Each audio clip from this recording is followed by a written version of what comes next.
here's how I made a Reddit post that went viral. So recently I made a Reddit post on r/AMA that garnered 1.1 million views and was trending #1 on Reddit for almost 48 hours. I did this without having any kind of a following on Reddit, and here's how I did it. So first, I'm going to go ahead and read you the title of the post. It was, I went from broke and homeless at 19 to $500,000 at 26 without a degree. Ask me anything. So for those of you who don't know, the AMA subreddit, r/AMA, it's a place on Reddit where you can post all kinds of different scenarios, things that you currently do, life situations that you went through, and people can ask you questions about it, right? CEOs of companies will often use this Reddit subreddit to answer potential customers' questions about their product or their software. So a couple of things. First, I think that the title of the post, right, going from broke and homeless at 19 to $500,000 at 26 is, right, it's like a hook that really captures people's attention, right? Because if you see that, it's kind of a drastic change, going from being broke and homeless to making $500,000 at a young age.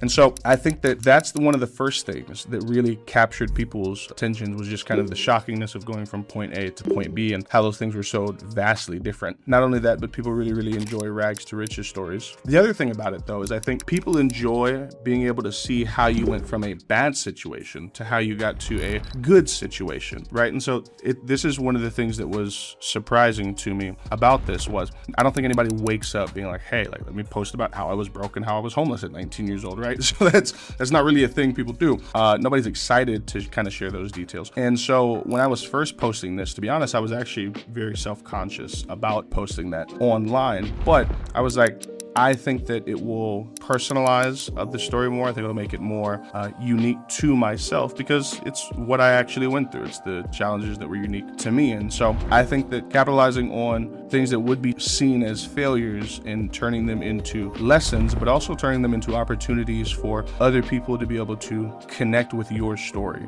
That's one thing that I learned from this. Another is, so this is actually the second time. So I'd actually already made this post once a year earlier. And a couple of the things that I immediately noticed is I was much more detailed in this post than in the one that I had done a year prior. And you can see that just in the results. So in the original one that I did, I think I had a similar title to this, but it wasn't as descriptive, right? I didn't include my age. I don't think that I was as descriptive with the numbers. I think it was a few 100,000 at the time. I don't think that I included the fact that I was homeless, I was a college dropout, right? I think all those details just weren't there. And that original post, it still got quite a few thousand views, but not nearly as much as this 1.1 million. And so I think that, again, those in the age right now of AI slop, mass AI content, all the doom scrolling that's out there, I think that what people are looking for is not only information, but genuine connection and the ability to be able to sympathize and empathize and connect with other people through their shared stories and their shared experiences. And so I think that because I was so specific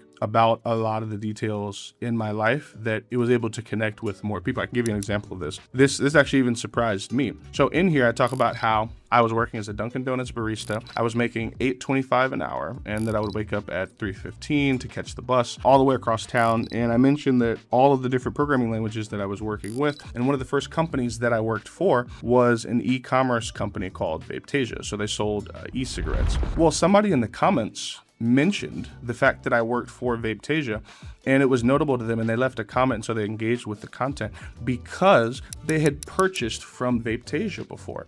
And so I've never purchased from Vape.js. I've only worked for them, but that person did. And so the fact that I brought up that seemingly insignificant detail, right? I could have made the post and not mention the specific company that I had actually worked for, but because I did, somebody else was like, hey, like, I bought from them before. Oh, wow, that's cool. And it was a shared connection that we had through the company. It was just that I had worked for them and that they had purchased from them in the past. And so you don't have to be overly verbose or anything, right? But the more personalized details, not only does it humanize and kind of authenticate the story, because AI is really good at creating general stories, but it's not the best at crafting specifics unless you give it that particular context. So that's one. And then two is it allows for more engagement because there's more opportunities or a greater surface area for the potential for people to be able to connect with through your guys' shared experiences. And so that was something that was surprising to me that I also learned. Another thing that I was just simply blown away by was honestly just how encouraging everybody's messages were. So I did not expect, like I said, it was a Thursday. I had answered a couple of comments by the time I went to sleep. Again, it had a few thousand views. I wake up in the morning and it had just absolutely blown up. And so, the number of people who reached out and they were like, hey, like, I'd like to learn from you. Would you be able to take a look at my resume? What was it that you did? Like the number of people who were like, I want to do what is it that you do, was surprising, because if you would ask me 10 years ago about the situation that I'm in right now and the things that I'm doing, right? Like I dreamed about the life that I'm living right now 10 years ago. But because I live it, we kind of acclimate and we get used to it. There's that level setting, right? So it's like right now, I'm like, oh yeah, like this is just normal everyday life. And so I think that I'm very tempted, and all of us are very tempted to think, oh, well, nobody would want to learn from my experiences, or here's some of the things that I have to say. And that's not necessarily the case. I think sometimes that we have to have like an objective look outside of ourselves, because we're tempted to be like, no, like this is my content. That's why, like I said, I was floored away just by the sheer amount of people who were like, yeah, like I'd love to connect. Like, let's talk. Show me how it is that you do this. Like, can we have coffee? Like it was really cool and it was really overwhelming. So the top 3 takeaways that I had from this were capitalize on your failures if you're able to turn them into lessons, or you're able to use them in order to be able to connect with other people. Include details about your personal life, right? Not saying that you have to turn your social media into an online diary, but the more details you're able to give other people, the more other people are going to be able to genuinely connect with you, because you're giving them more opportunities to through more details. And number 3 is don't sell yourself short in thinking that nobody would want to listen to what it is that you have to say or learn from the skills that you have today, right? Like if I could go back and, help Michael from 5 years ago, right? Like that's who this information would be valuable for. But yeah, so I think that this is really going to change in terms of the way that I write content, the way that I make videos is, I'm not going to shy away from the negative experiences that I've had. I'm going to make sure that I'm using those to my advantage, right? You can turn failures into successes, and in the way that they're framed, in the way that I talk about what it is that I do. I'm going to be very specific about details, so no vague posting. I'm not going to be the vague king, right? But talk about things that are particular to me and specific to me, so that I don't just kind of get lost in the ether of content that's out there. I'm going to make sure that, I'm being capitalized on the most important information when crafting hooks. So like inside of a title or in the first couple of seconds of a video, to keep the main thing. And like if somebody's right clicking onto a video, or if somebody's looking at a blog post, they should be they're asking the question, why should I care about this? And why should this be important to me? And so I should give that to them as early as possible, and craft my content and my experiences and the things that I talk about in such a way that it can connect with other people, and that it presents valuable, simple, actionable steps for them. So here's some of the things that I learned from this. So this is my number 1 post of all time. A breakdown of the views by country. 50% were from the United States, 10% from Canada, 7.3% from the United Kingdom, and then it says 32.2% were from others. It got 816 upvotes. The upvote ratio was 86.5%, which was awesome. I don't know if you've ever been on Reddit or done any kind of posting on Reddit, you know that Reddit can be particularly brutal.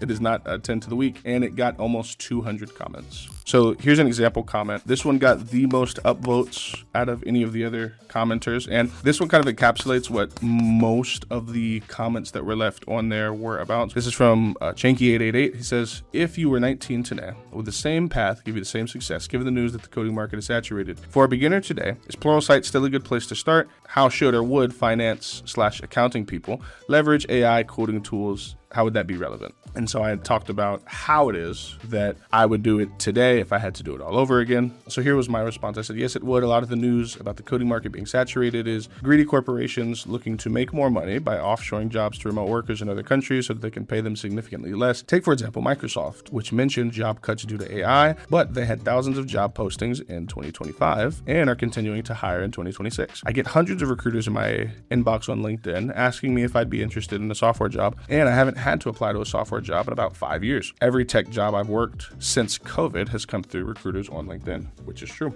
I do think that the market has a higher barrier to entry right now. So it's especially tough for junior devs to get in the door, but here's what I would do. Number one, I would learn how to code using AI tools like Claude Code to make myself more productive, and learn a stack end to end like React, Next.js, Node, SQL, AWS. And then number two, I would get a ton of experience on my resume. I would go to a website like indiehackers.com and offer to help non-technical founders for free or 100% equity-based deals in exchange for the experience, as well as look inside of online tech founder communities for founders that are not good with tech. I would use this in order to get tons of experience on my resume as a full stack software engineer, and I could perhaps even get some CTO or tech lead experience if I worked for a large enough company. When I wanted to get more experience as a CTO, doing contracting and consulting type roles, this is exactly what I did, which it is. That's how I got my first CTO role. Here is one of the posts that I made last year when I was looking to get more into tech leadership, and I show them an example post that I made on Indie Hackers, where